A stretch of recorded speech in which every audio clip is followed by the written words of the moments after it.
The secret of genius is to carry the spirit of the child into old age. Now, I've got some rather unorthodox techniques that I use with my clients. And even though these are geared more towards organizational development, you can still use them in personal development. And I'm just going to throw them out to you so you can practice a little bit. And this is where we're going to do maybe tag team the person next to you. And the first one is called what ifing. We kind of introduced that when I said, what if we didn't have judgmentalism? How would the world change? Have you ever done brainstorming? And raise your hands if you've done brainstorming. Oh, everybody has. Good. What is the basic rule of brainstorming? Why do we do it? Throw out ideas.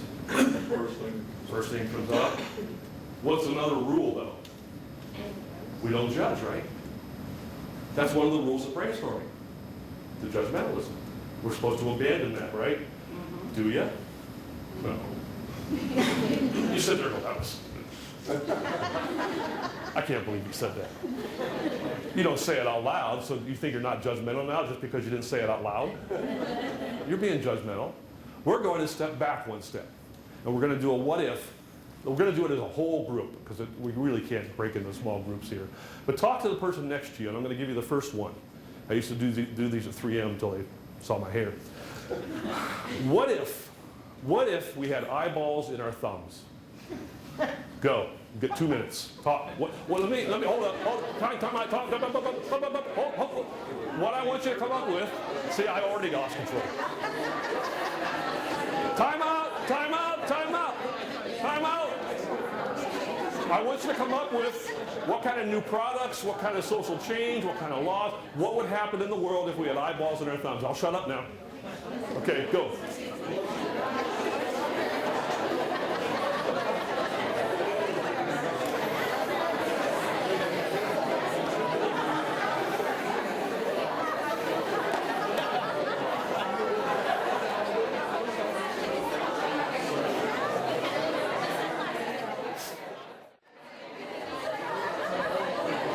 Okay, time's up. I'd like to pretend I have control. Did you notice how fast this started? I didn't even get the instructions out. Now, when you do brainstorming, keep your thoughts. I want to hear some of your ideas. Well, I'll get them now. Tell me some of your stuff. What'd you come up with? Anybody? This has a good one here. I can see it. Go on. What was it? Well, I didn't do it. Go ahead. It'd make you call them off.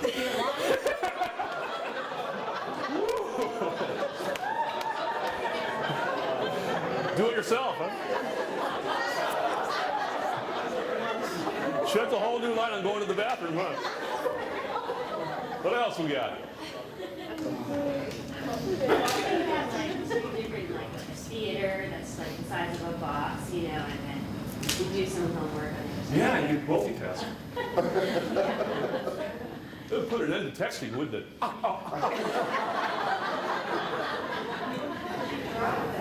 Oh, that, yeah. Or would you get it like this? That'd be even better. That's great. Well, that would be for the children to do that. Yeah, there you go. Don't make me go better. What else? You wouldn't shake hands when you met somebody. Oh yeah, you poke me in the eye. You have a new handshake. It'd be more like this. Yeah. Like, here's looking at you. Does that matter? I can coordination. Yeah, automatically. No kidding. That's good. What else? You know, a better speed reading, you could read 3 lines at once. Yeah. And when I was doing these at 3M, they said instead of contacts, you have thumbtacks. That's pretty bad, huh? The point of that exercise was, though, you know how you got into it so quickly? You couldn't judge because it was stupid, right? There's no wrong answer. That's the point. In brainstorming, there's a wrong answer and a right answer because we're being judgmental. You do this to get the juices going. I mean, you guys are still laughing. This keeps losing it back here. I wish you could. Was this still on the colonoscopy thing? But now what you do next in this process, this is just to get things going. Now you step into the brainstorming process. When I was trained on this at Saratoga Institute, we were talking about our public education system in our country. And so what you do next now is you put a dose of reality into the what if. Excuse me. For example, we said the reality is the Department of Education, our federal Department of Education. The unreality is we're going to put mythical characters in as the Secretary of Education. We had George Carlin, we had Bill Cosby, we had Pee Wee Herman, that was before his problem.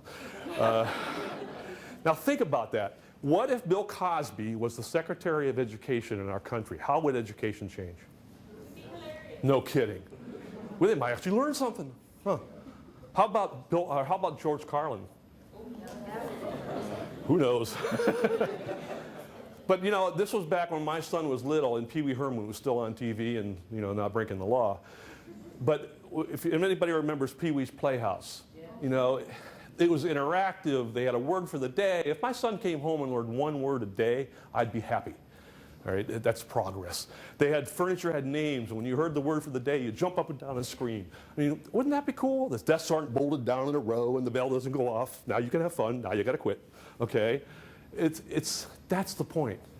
Is you put unreality into reality, and you come up with greater ideas. You can do that with the Department of Engineering.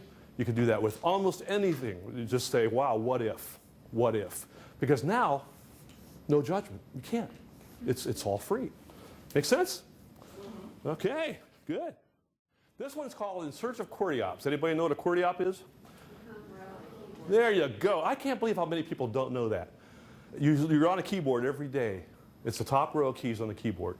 The reason I call it that is, do you remember the first time you sat down at a typewriter or a keyboard and you went, who came up with this? I mean, we were trying to figure out what is the logic of this arrangement of the keys, right? Well, there's no logic to it. In the 1800s, it wasn't arranged like that. But the technology was so rudimentary, the keys would jam. They were, metal rods. And they went to the engineers and said, the keys are jamming. Well, they can't fix technology overnight, so they jumbled up the keys to slow down the typists. And then they said, hey, we got a better technology now. And the typist says, nope. Leave it alone. We're back in our comfort zone. Leave it alone. Here we are 120, 30 years later, typing QWERTYOP. It's stuff that has been that way forever, but it will never change. I remember in the 50s, in grade school, they were saying, get ready. We're going to the metric system. Do you remember that? And I'm in fear and trepidation, and I wanted to be in my comfort zone, and I was thinking, no, we can't do that. And we still haven't done it. It's in tens. I mean, you know why men have buttons on their sport coats? They don't button the damn thing, it's sewn shut, right? They started with Napoleon's uniforms. He put them up here so they wouldn't wipe their nose on their uniform. And we still got them. I don't plan to wipe my nose on my sport coat. And if I do want to, it's my decision. Quit it. You know why men's coats are split in back? It's so when you get on your horse, you can put it on each side and wipe your nose. Still got it. Still got it. You know how they serve lemon wedge with fish? Yeah, that's not for flavor. In medieval times, they thought if you choked on a fish bone, the lemon juice would dissolve the fish bone and save your life. And now we go, where's my lemon wedge? Got to have my lemon wedge. There are QWERTYOPs everywhere. These are sacred cows. Sacred cows can make great steaks. That's how you find things in an organization.